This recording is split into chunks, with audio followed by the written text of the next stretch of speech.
envelopes contain the clothes of my son. And today's the day I'm going to let them go to other kids. So I'm going to take them to someplace, but I got to find a place. So that's the next thing. Anyway, so this is the most important thing I've ever done. This is to date on this vlog. This is kind of hard, but I know that Beckett would have wanted other kids to have clothes, and his are perfectly fine, and there's going to be kids who need them. So that's what today's about. All right, so let me see if I can find the right place.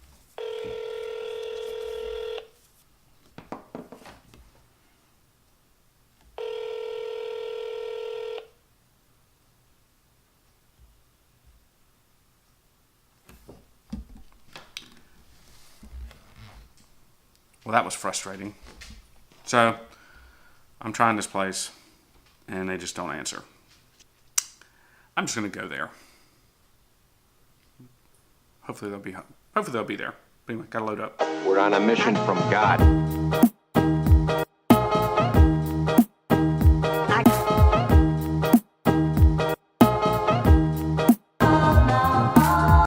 don't know how many of you guys can understand how hard it is to put that stuff in here. But you always got to kind of look on the good side. And there's going to be a lot of kids who had to leave with everything, with the clothes on their back. And they're going to need something. So Beckett would want to take care of them, so that's what I'm going to do.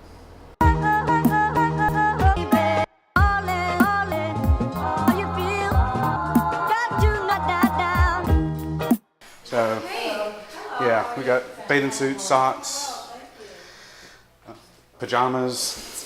All right, so I'm here with Terry at the Hilliard House. Yep, Hilliard House Shelter, Housing Families First. Housing Families First, and this is where I dropped off Beckett's clothes. So, way back there, those 3 bins. So, we're so excited to receive the clothes. I was saying that we just don't get a lot of boys' clothes, and so we serve up to 20 kids here in the emergency shelter, and then 45 families in the community that also have access to get these clothes when they need them. That's awesome. That's a lot of people served. That is. That's a lot of people. It is a lot of people, and the clothes closet is one of the first places families visit when they move in. Yeah. Because often they're coming in with not a lot. That's what I figured, and so Yeah. I was going to set up a charity called Beckett's Closet, and the goal was to work with churches to put his clothes and get other people to have clothes that it was going to be new, so it wasn't like old stuff that was not. I didn't want the kids to get beat up at school because they are picked on because their clothes were looking like they belonged from Goodwill. Yes. But that hasn't happened yet, and so rather than hold on to all this stuff, Beckett would have wanted it to go to someplace good. So we're just honored to be a part of the start of what is going to be something huge in his honor. I hope so. It'll just continue from here, I'm sure. I hope so. Can we look Let's around? take a walk. Yeah, okay. Tutoring. So we have tutor from Henrico County comes every afternoon, and she is here to serve all the kids in the shelter. She's voluntary, but she has the best snacks. Right. So they're always happy to meet with her. It's not like kids never want to have snacks. Right. So this is our tutor room. Okay. We keep supplies year-round to help set kids up when they move into shelter, and then we do a big school supply drive in the summer so that we can provide our kids that are not only here in the emergency shelter, but also in the community with school supplies. Cool. So what needs do you have what do you need in here? The needs are the school supplies that are the 3-ring binders, the book bags that can hold heavy books, earbuds, zip drives. Those are the school supplies that are desperately needed. Okay. All right. Well, cool. All right, we'll walk this way. So, bringing up scouting, we had a wonderful Girl Scout troop do the mural. Volunteers do so much here at Housing Families First for our kids. I like the One of our favorites. That was given to us by Art on Wheels, so we have to shout them out. That's cute. They keep us in great art. That's fantastic. I love it. So we've been here for 17 years, Wow. and 17 I've years. been here for 7 years. Okay. So I'm fortunate to meet a lot of the kids that have come through. Yeah. This is our kids' garden. Uh-huh. It's my favorite part of the shelter because it is entirely kid and volunteer run. Yeah. A lot of the kids come into shelter and they've never had produce that they grew. Uh-huh. And so this introduces a lot of kids to whole foods and veggies. Squash and tomatoes. Squash and tomatoes.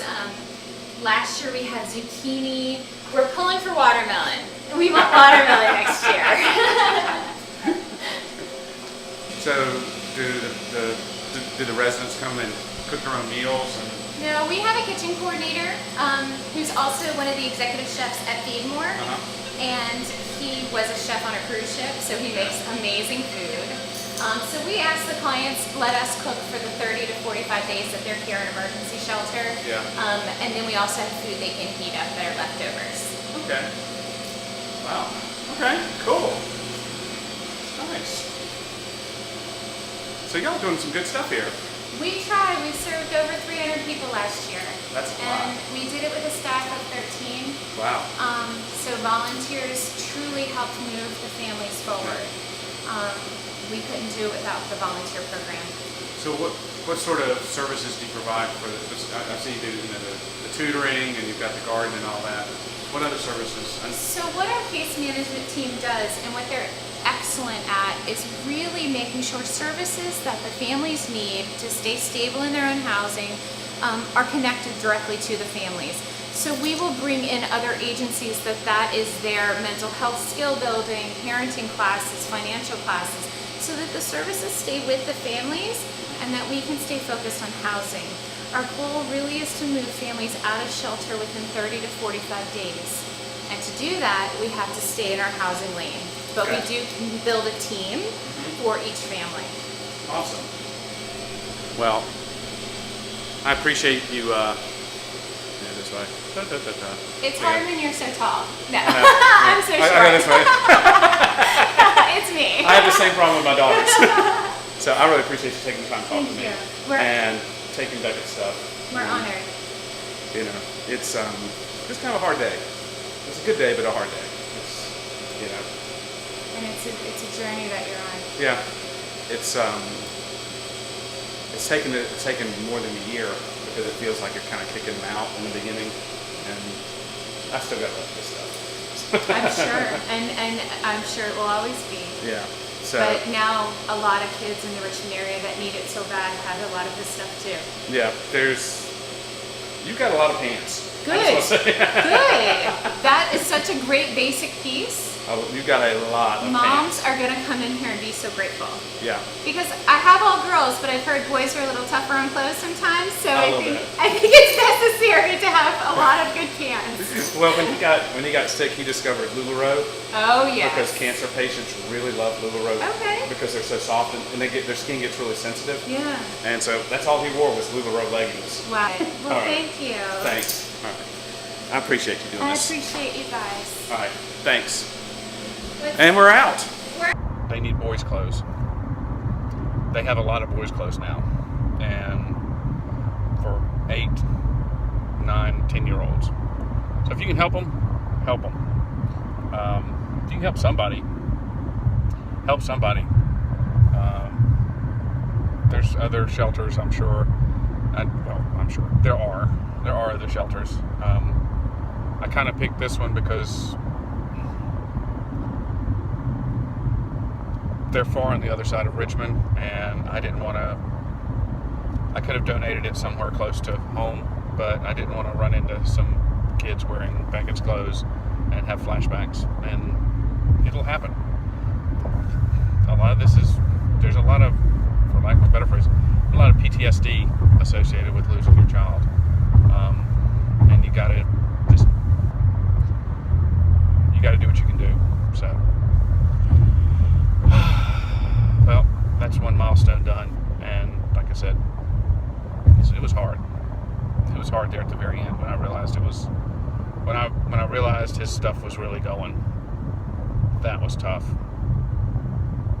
So, anyway, all right, later on.